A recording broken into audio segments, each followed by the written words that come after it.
Hello friends, welcome to vocab with Nikunj. स्वागत है आज के सेशन में। और आज बहुत सारे अच्छे वर्ड्स हैं, ठीक है, जिनकी मीनिंग हम लोग देखने जा रहे हैं। आइए देखते हैं आज का एडिटोरियल किस बारे में है। So starts with settling score. Settling score को हिंदी में कहते हैं हिसाब बराबर करना, ठीक है। किसी को पनिश करना कि जो उन्होंने आपके लिए साथ कुछ गलत किया है और जिसको आप भूल नहीं सकते, ठीक है। कांग्रेस के जो लीडर पवन खेरा का अरेस्ट हुआ है उसके बारे में है। और पवन खेरा का अरेस्ट दिखाता है कि how partisan police action is a serious threat to liberty, ठीक है। कि पुलिस एक्शन जो है वो पार्टिसन है, ठीक है। पार्टिसन एडजेक्टिव है, नाउन को क्वालिफाई कर रहा है। कौन सा नाउन है? Police action. तो पुलिस एक्शन कैसा है? Police action is devoted to a party या कॉज, ठीक है। पार्टी कौन सी है यहाँ पे? जो हमारी नेशनल उस पे है, फ्रंट पे है, भारतीय जनता पार्टी। उसके बाद नेक्स्ट वर्ड इज अनसेवरी। इसका मतलब होता है मॉरली ऑफेंसिव, जो कि अच्छी लगने वाली बात ना हो, अप्रिय हो। जब नरेंद्र मोदी को बुलाया पवन खेरा ने, नरेंद्र गौतम दास मोदी, तो ये बहुत अच्छी चीज नहीं थी। इसलिए यहाँ पे वर्ड यूज हुआ है अनसेवरी, मतलब कि अच्छी नहीं हो।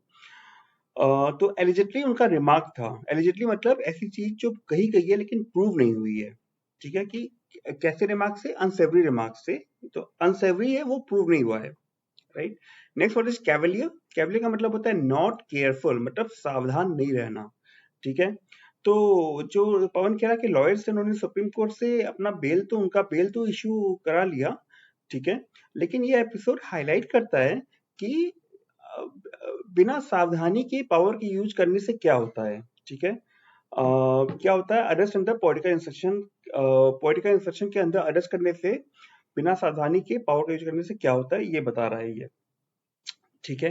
ये एक बात है कि एक कमेंट को ऑफेंसिव या हर्टफुल इन्होंने क्लासिफाई या डिस्क्राइब किया, right.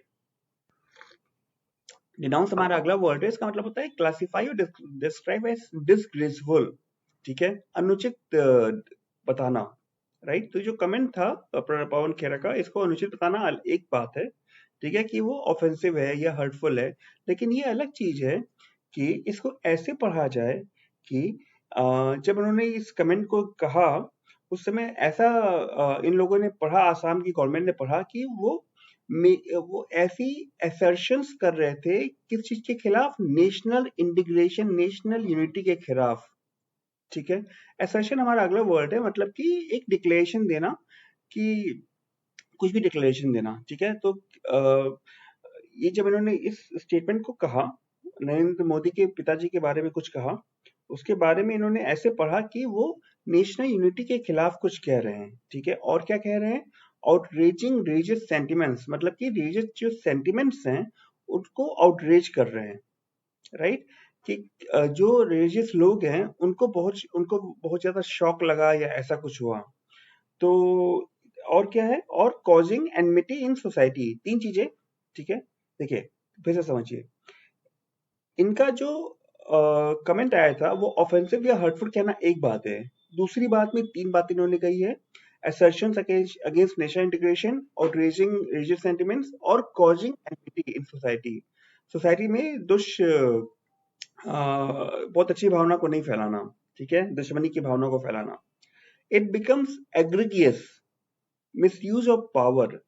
So what they trying to say over here is कि एग्रीगियस के जो मतलब होता है वो होता है एक्सट्रीमली बैड, जिससे कि इतना इतना ज्यादा बुरा कि उसे नोटिस कर किया जा सके। जो इनका पवन खेरा का अरेस्ट हुआ है, ये कोई बहुत अच्छी चीज नहीं थी, राइट, इनके हिंदू वालों के हिसाब से।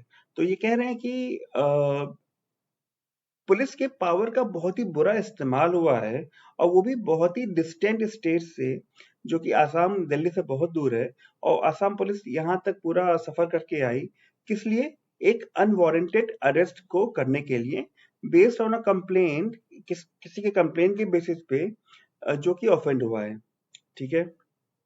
पहले भी आसाम पुलिस ने गुजरात के रजिस्ट्रेटर जो एमएलए थे उनको, जिग्नेश मेवानी को अरेस्ट किया था अप्रैल 2022 में, क्योंकि उन्होंने मोदी जी को क्या कहा था? एक गोडसे वर्शिपर कहा था, ठीक है। Next word is thwarted. Thwart का मतलब होता है कि रोक देना। तो क्या चीज रोकी गई है? जब आसाम की पुलिस ने वही एक्सरसाइज रिपीट करने की कोशिश की जो उन्होंने जिग्नेश मेवानी के खिलाफ किया था, खेरा के खिलाफ, तो उन्हें रोक दिया गया, ठीक है, कोर्ट के द्वारा। और ये डिस्कंसर्टिंग है, ठीक है, कि पुलिस जो है वो भारतीय जनता पार्टी स्टेट्स में, अच्छा, डिस्कंसर्टिंग का मतलब होता है कॉजिंग एन इमोशनल डिस्टर्बेंस, ठीक है। तो ये जो है थोड़ा सा इमोशनली डिस्टर्बिंग है कि भारतीय जनता पार्टी की जो स्टेट्स की पुलिस है वो कंप्लेंट्स में इतनी जल्दी एक्ट करती है जिनसे उनके जुरिस्डिक्शन का कुछ लेना देना नहीं होता, ठीक है, except for the incidental circumstance, जैसे कि वहां कोई रह रहा है, राइट। असम में बहुत सारे लोग रह रहे हैं, वैसे ही देश के बहुत सारे भागों में बहुत सारे लोग रह रहे हैं, उनको किसी चीज का बुरा लग गया, उन्होंने केस कर दिया। तो इसका ये मतलब नहीं है कि पूरे देश की पुलिस भागते हुए आ जाएगी दिल्ली और वो उनके खिलाफ उठा लेगी, जैसा कि असम की पुलिस ने किया। समझ में आ रही है बात? तो इसलिए ऐसा किया गया है। और लिखा हुआ है unwarranted insinuations against political leaders are not uncommon. जो अनवारंटेड इंसिनुएशन है, इंसिनुएशन क्या होता है कि कोई चीज गलत है, वो कोई चीज खराब है, ठीक है, मतलब कि जो आरोप लगाते हैं, आरोप प्रत्यारोप लगाते हैं बिना मतलब के, अनवांटेड मतलब बिना मतलब के पॉलिटिकल लीडर्स के खिलाफ जो आरोप लगाया जाता है, वो कॉमन सी बात है, कॉमन प्रैक्टिस है। नॉट अनकॉमन मतलब डबल नेगेटिव है, मतलब कॉमन सी बात है जब पार्टी स्पोक्स पर्सन बात करते हैं मीडिया से, ठीक है। और जब मिस्टर खेरा ने गौतम दास को प्राइम मिनिस्टर के मिडिल नेम की तरह यूज किया, तो उन्होंने एक नस को छू दिया, उनके, नॉट उनके, मतलब जो बीजेपी की कम्युनिटी है या पार्टी है उनकी नस को छू दिया।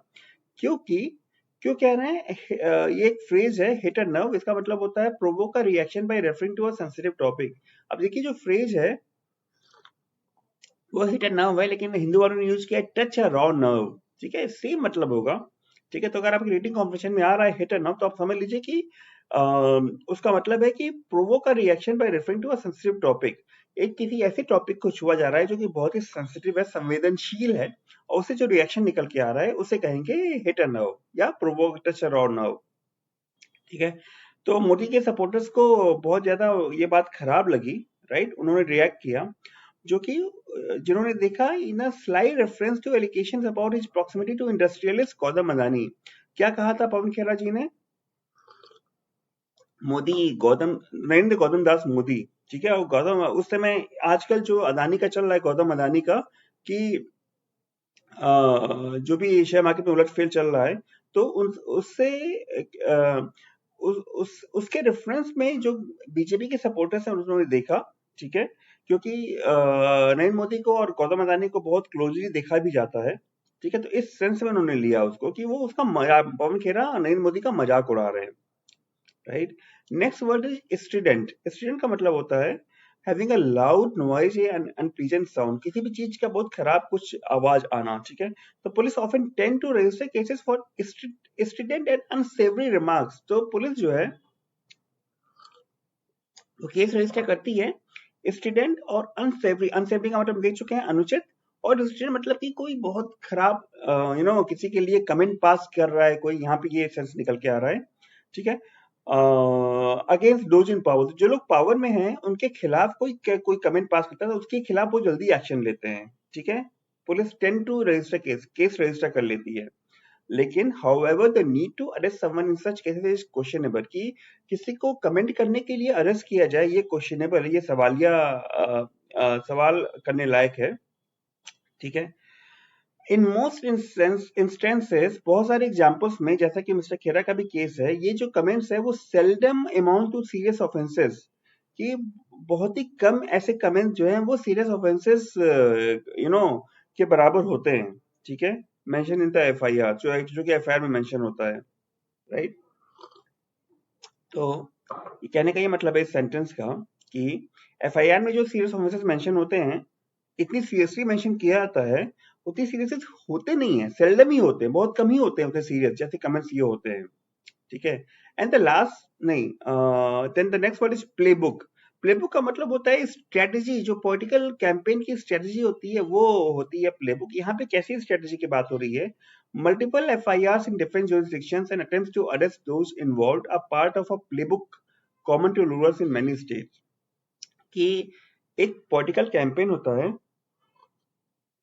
ठीक है, कि किसी ने जो पावर में उसके अगेंस्ट किसी ने कुछ कह दिया तो मल्टीपल एफआईआर डिफरेंट अलग अलग जुरिडिक्शन में फाइल किए जाएंगे और जो जिन्होंने कमेंट किया उनको अरेस्ट करने का अटेम्प्ट किया जाएगा। ठीक है, ये एक पार्ट है प्लेबुक का, मतलब एक कैंपेन का स्ट्रेटेजी का पार्ट है।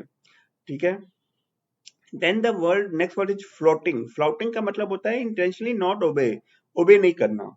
ठीक है, तो कहा जा रहा है कि often loss in the controversy is the fact.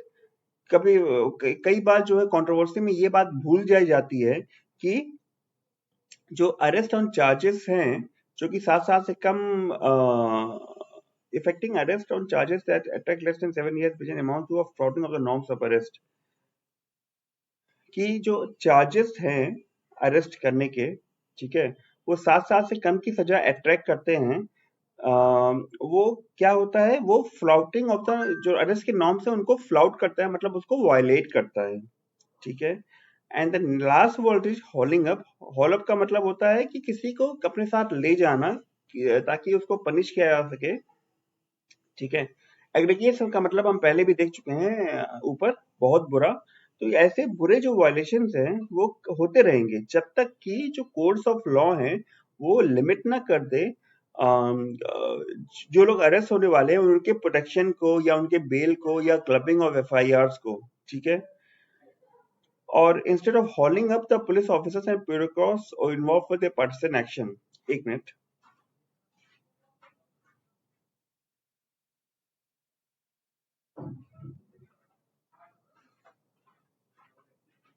ठीक है, तो हॉल अप का मतलब होता है कि किसी को अपने साथ ले जाना। ठीक है, इस सेंटेंस का मतलब मुझे समझ में इस समय नहीं आ रहा है, मैं आपको बताता हूँ अगले सेशन में इसका मतलब। ठीक है, चलिए, थैंक यू फॉर वॉचिंग। अगर आपने एक भी वर्ड सीखा है तो प्लीज मुझे बताइए कमेंट सेक्शन में कैसा लगा आपको सेशन यहाँ का, ये वाला। और अगर ऐसी अपनी वोकेबुलरी बढ़ाना चाहते हैं तो प्लीज यहाँ सब्सक्राइब कर सकते हैं क्लिक करके। Thank you for watching, bye bye.